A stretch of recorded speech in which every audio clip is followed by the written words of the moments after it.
Welcome to the intricate world of auditing. Here, financial statements are like vast landscapes, and auditors are the explorers. They must navigate these landscapes, seeking assurance that the information presented is accurate and reliable. But these landscapes are enormous. Examining every transaction, every document, would be like trying to count every grain of sand on a beach. It's simply not feasible. That's where sampling comes in. Auditors use sampling to select a smaller, manageable portion of the financial data. It's like taking water samples from a river to assess its overall health.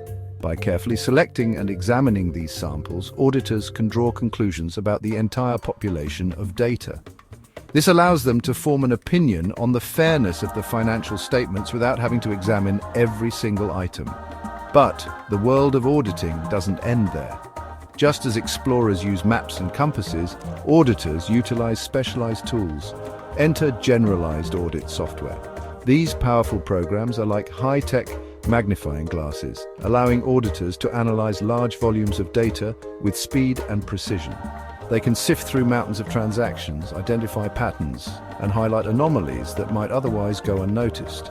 In essence, sampling and audit software are the essential tools in an auditor's kit. They equip these financial explorers to navigate the vast and intricate landscapes of financial statements, providing reasonable assurance that the information presented is a true and fair reflection of reality. Within the grand ecosystem of an audit, sampling serves two primary purposes. It's like having two different types of nets for catching different kinds of fish. The first net is for testing controls. Controls are the procedures and policies a company puts in place to prevent or detect errors in its financial reporting.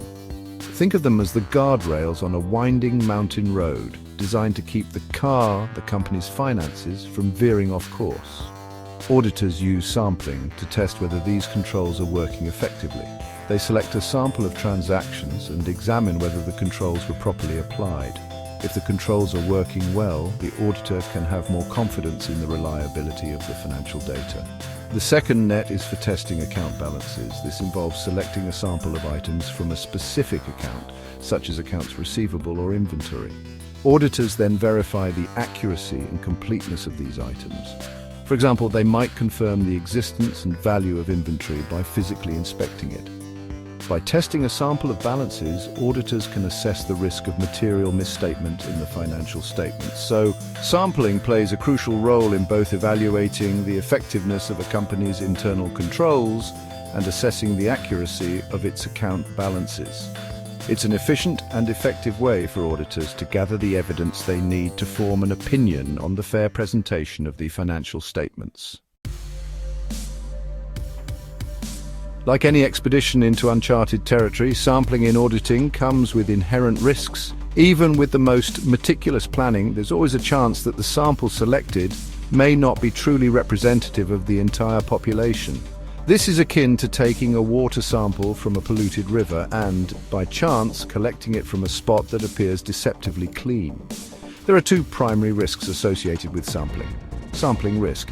This risk arises from the possibility that the sample selected is not representative of the population. It's like flipping a coin 10 times and getting heads 8 times. It's possible, but it doesn't mean the coin is biased. Sampling risk can lead to incorrect conclusions about the population. Non-sampling risk. This risk encompasses all other factors that could lead to an incorrect conclusion, even if the sample is representative. It's like using a faulty thermometer to measure the temperature. The reading won't be accurate regardless of how many times you take it. Non-sampling risk can be caused by factors such as inadequate audit procedures or misinterpretation of audit evidence. Auditors are acutely aware of these risks and take steps to mitigate them. They carefully design their sampling methods, considering factors such as the size and characteristics of the population and the desired level of confidence. They also utilize professional skepticism and judgment throughout the audit process to minimize non-sampling risk. While sampling risks can never be entirely eliminated, they can be managed effectively. By understanding and mitigating these risks, auditors can ensure that their conclusions are based on reliable evidence, allowing them to navigate the complexities of financial reporting with confidence.